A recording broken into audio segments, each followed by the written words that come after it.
अस्सलामुअलैकुम, मैं आपका होस्ट चौधरी बाबर श्री कांजू। आप देख रहे हैं हमारा YouTube channel Chaudhary Babar कांजू official. जी दोस्तों, तुहानू पता है इलैक्शन नेड़े आ रहे हैं। इलैक्शन दियां जिहड़ियां तैयारियां ने वो जनाब मेरी अंदरों अंदरी जिहड़ियां ने वो भरपूर तरीके नाल जिहड़ियां ने वो शुरू कीतियां जा रही ने भी असी इस दफ़ा इलैक्शन विच हिस्सा लैना, फलाने उम्मीदवार फलाने।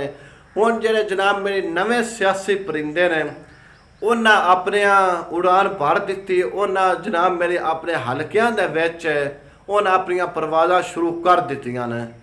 जनाब मेरी अज जिहड़े सियासी परिंदे की मैं गुफ्तगू करन लगा उसका आवाम दे विच रहन सहन ते आवाम उसनूं किवें एक्सैप्ट कर रही है, अज उस सियासी परिंदे के हवाले नाल तुहाडे नाल मैं गुफ्तगू करन लगा। लेकिन गुफ्तगू करन तो पहले साडे चैनल चौधरी बाबर कांजू ऑफिशियल नूं तुसीं लाजमी सबसक्राइब करना है।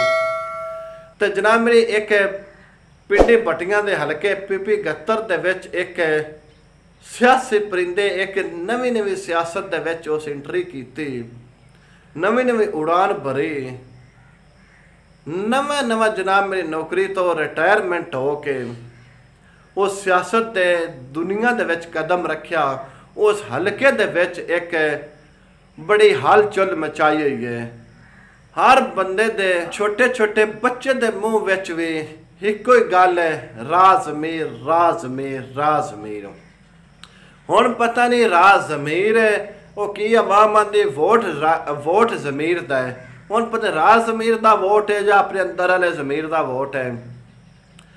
जनाब मेरे कल मिर्ज़े बक्सीन दे विच एक शमूलियत छोटा जिहा प्रोग्राम आया। मैं खुद उस दे विच इनवाइट किया गया, मैं खुद उस दे विच गया। जिस टाइम मैं उत्थे पहुंचा कुर्सी तकरीबन 100-150 कुर्सी लगी है ते आवाम उत्थे एक बंदा ना आया। कोई घर दे उन्होंने जी आए 10-15। मैं उन्होंने सवाल किया भी आवाम किते जे उन्होंने आके की विखाना जे। उन्हें आख्या तू ठहर है, आवाम आ जाती, आवाम उनका इस्तकबाल करन गई है तो आवाम उन्होंने अगों लैन गई। और मैं आख्या किन्नी को आवाम होवे दी।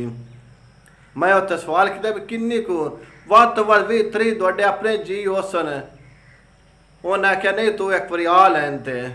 जनाब कुछ देर तो बाद वो जलवा फरोज होए वेख्या, यकीन कर मेरा दिल खुश हो गया। मैं आख्या यार इतनी वाम मोटरसाइकिलों ते जनाब मेरे रैलियां की शक्ल विच गड्डियां की शक्ल विच जिस टाइम जनाब मेरे उस पंडाल दे विच एंट्री की, तुसीं नाल नाल तस्वीरां ते वीडियो भी वेख रहे होवो दे। जिस टाइम उन्हें एंट्री की बाहर नूं उत्थे जगह नहीं मिली, कुर्सियां ते जगह नहीं मिली ते आवाम खलो के उसका इस्तकबाल किया, वेलकम किया, खलो के उसका आवाम ने खिताब की सुनिया। तुसीं नाल वेंदे पे जिस टाइम वो गड्डी दे विचों लथा है राय ज़मीर साहब, आवाम दे विच किस तरह गुल मिल गए। छोटे छोटे बच्चे भी उन्होंने तरस पे आए भी असा भी इन्होंने मिलना है, असा भी सलाम लेना। फिर बच्चे गए भी ने, उस बच्चों भी मिले। तो जनाब मेरे ये हुंदा सियासतदानां दा एक नवा नवा स्टाइल, नवी नवी इंट्री सियासत दे विच आउण दी। ते जिहड़े जनाब मेरे साडे दूसरे सियासतदान ने वो उन्होंने भी स्टाइल अपने हुंदा है। उन्होंने नाल जनाब गनमैन हुंदे ने अगों हटांदे पे मने हो जो चौधरी साहब मलक साहब मियाँ उरी आ रहे ने ते इन्हां नूं जी अगा गुजरन दिओ। इन्हां ठीक है जी ठीक है, दूरों ही हाथ खड़े कर दे के अगा लगे गए। तो फिर मैं उत्थे जिस टाइम जलसे के दौरान या अगे पिछे जिस टाइम जलसा करके वो एक शमूलियत प्रोग्राम करके चला गया, उत्थे आवाम आए। आवाम को मैं पूछा अपने तौर वैसे कि दोस्त आए मेरे, मैं क्या यार इतनी तुसी ए बुरजदारा ग्रुप दा मिर्ज़ा बक्सीन का एक गढ़ आया या पिंडी भट्टियां दा एक गढ़ आया, तुसी इस तो क्यों पिछा हट रहे हो। वो आंदे भी असी बुरजदारे ग्रुप के कोल भी असी रहे हैं, सानू नहीं काम मिले हैं, काम ही ना होंगे। पिंडी भट्टियां ने मुरगे जने सखी लाल शहबाज कलंदर दे मलंग है, वो दमा मस कलंदर ना किसी दे सुनते हैं ना सुनते हैं ना काम करते आए।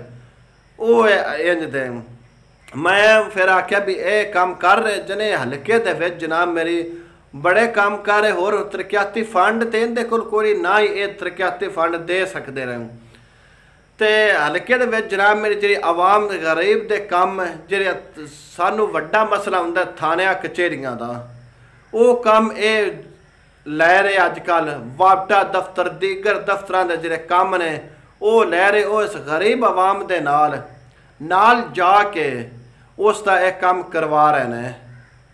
इस वजह तो इस हल्के दे विच इनदी मकबूलियत दा इजाफा हो रहा ये पूरे हल्के दे विच हर फौतकी ते हर खुशी गमी दे ये जा रहे हैं ते इस तरह ही अगर आंदे पर ये अगर कामयाब हो गया उम्मीद है भी राय ज़मीर इस हल्के की खुशहाली वास्ते बेहतरी लाएदा क्यों उस आप खुद ऐलान करके भी आखे इंशाअल्लाह अगर अवाम मैनू प्यार दिता अवाम मैनू मुंतखब किया मैं इस हल्के दे विच एक ऐसा काम करके जावांगा ते लोकी याद करन दे भी कोई ऐसा लीडर आया सी।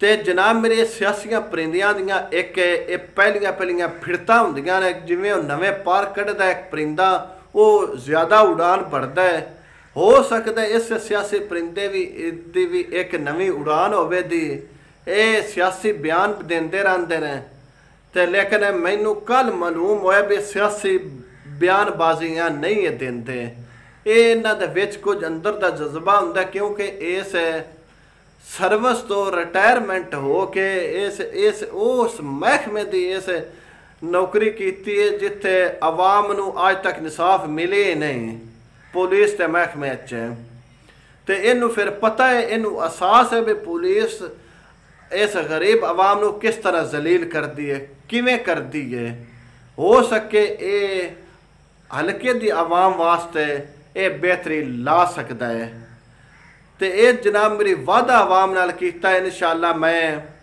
आवाम दे विच ही रवां दा आवाम दे ही काम करां दा आवाम दे विच ही रवां दा ते लेकिन जेह्ड़े साडे दूसरे सियासतदान ने पिंडी भट्टियां तो खास करके पिंडी भट्टियां दी हल्का बनता है यकीन करो उत्थे भी आवाम कोलों मैं पूछे उन्हें आख्या कोई इन्ना सानू ये सियासतदानां दा फायदा नहीं बुरजदारा साथ तो पहुँच तो दूर है जे जाइए तो वो कभी इस्लामाबाद ते कभी लाहौर बैठे होंदे ने ते ना ही साडा काम होए ते पिंडी वाले साडा जेह्ड़ा पिंडी दा सियासतदान ने उन नाल साडा दिल ही नहीं करता जानते भी ऐसे उन्हें जाके कोई काम ही आखिए क्यों उन्हें काम उन्हें करने कोई नहीं होंदे इस वजह तो या अपनी मदद आप दी तहत या उन इलाके दे विच राय ज़मीर दी एक आवाज़ गूंज रही है उनके तहत ये काम हुण साडे हो रहे हैं ते साडी भी दुआ है कि राय ज़मीर नू अल्लाह कामयाब करे तो ये आवाम उन्होंने कामयाब करके वेखिए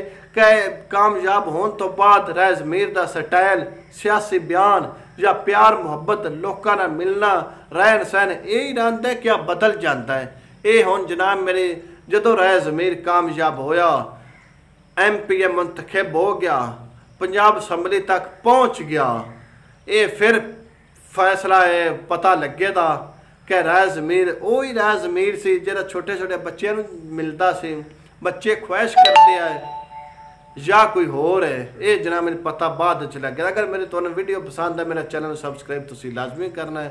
वस्सलाम।